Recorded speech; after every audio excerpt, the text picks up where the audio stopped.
नमस्कार प्रिय दर्शकों, एक बार फिर से आपका स्वागत है हमारे YouTube चैनल K7H स्पिरिचुअल ज्ञान में। प्रिय दर्शकों, आज का हमारा प्रेरक प्रसंग है कर्मों का फल।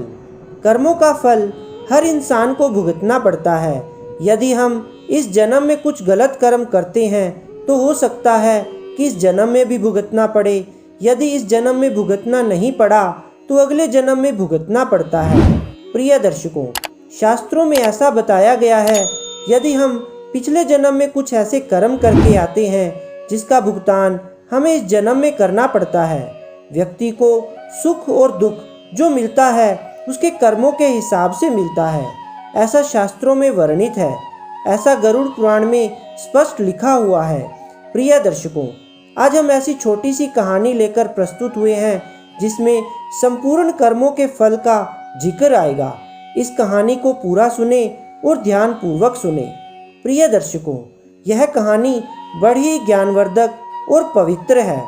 प्रिय दर्शकों, इस कहानी के बारे में शास्त्रों में ऐसा लिखा गया है कि जो व्यक्ति इस कहानी को बड़ी लगन से और ध्यान से सुनते हैं, उस व्यक्ति के बुरे कर्म चाहे पिछले जन्म के हों या इस जन्म के हों, भगवान उसके कर्मों को माफ़ कर देते हैं।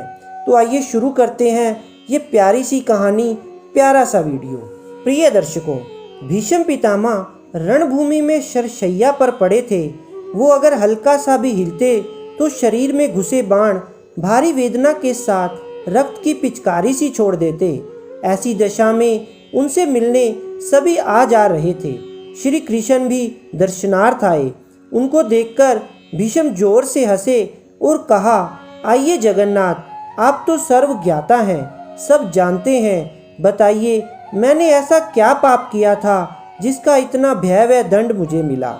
श्री कृष्ण पितामह से कहते हैं, आपके पास तो वह शक्ति है जिससे आप अपने पूर्व जन्म देख सकते हैं। आप स्वयं ही देख लेते। भीष्म जी कहते हैं, हे देवकी नंदन, मैं यहाँ अकेला पड़ा और क्या कर रहा हूँ। मैंने सब देख लिया। अभी तक 100 जन्म देख चुका हूँ। मैंने उन 100 जन्मों में तो एक भी ऐसा कर्म नहीं किया जिसका परिणाम ये हो कि मेरा पूरा शरीर बिंधा पड़ा है। हर आने वाला क्षण और ज़्यादा पीड़ा लेकर आता है। फिर कृष्ण जी पितामह जी से कहते हैं, आप एक जन्म और पीछे जाएं और आपको स्वयं ही उत्तर मिल जाएगा। प्रिय दर्शकों, भीष्म जी ने पुनः ध्यान लगाया और देखा कि 101 जन्म पूर्व वो एक नगर के राजा थे। एक मार्ग से अपनी सैनिकों की एक टुकड़ी के साथ कहीं जा रहे थे। इतने में एक सैनिक दौड़ता हुआ आया और बोला, राजन, मार्ग में एक सर्प पड़ा है। यदि हमारी टुकड़ी उसके ऊपर से गुजरी तो वह मर जाएगा। प्रिय दर्शकों, तो भीष्म जी ने कहा, एक काम करो, उसे किसी लकड़ी में लपेटकर झाड़ियों में फेंक दो। सैनिकों ने वैसा ही किया। उस सांप को एक लकड़ी में लपेटकर झाड़ियों में फेंक दिया। दुर्भाग्य से झाड़ियाँ कटीली थी। वह सर्प उसमें और ज़्यादा फंस गया। जितना उससे निकलने का प्रयास करता वो और अधिक फंसता जाता। कांटे उसकी देह में अंदर तक गड़ गए और खून रिसने लगा। धीरे धीरे वह मृत्यु के मुंह में जाने लगा और अंत में कुछ दिन की तड़प के बाद उसके प्राण निकल गए। तो भीष्म जी ने कहा, हे त्रिलोकीनाथ, आप तो जानते हैं कि मैंने ऐसा कुछ भी जानबूझकर नहीं किया, अपितु मेरा उद्देश्य तो उस सर्प की रक्षा करना था। तब फिर ये परिणाम क्यों। प्रिय दर्शकों, फिर कृष्ण जी ताजश्री से कहते हैं कि हम जानबूझकर क्रिया करें या अनजाने में, किंतु क्रिया तो हुई ना, उसके प्राण तो गए ना। ये विधि का विधान है कि जो क्रिया हम करते हैं उसका फल हमें भोगना ही पड़ता है।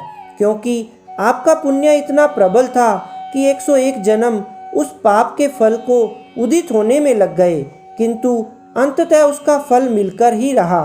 अतः हर दैनिक क्रिया सावधानी पूर्वक करें।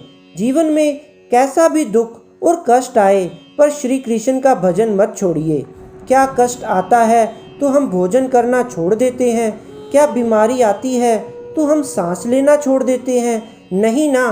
फिर जरा सी तकलीफ आने पर हम भक्ति भजन करना कैसे छोड़ सकते हैं? जीवन में कभी भी दो चीज नहीं छोड़िए, भजन और भोजन। भोजन छोड़ देंगे तो जीवित नहीं रहेंगे और भजन छोड़ देंगे तो कहीं के नहीं रहेंगे। सही मायने में भजन ही भोजन है। तो प्रिय दर्शकों, यह थी आज की हमारी कहानी।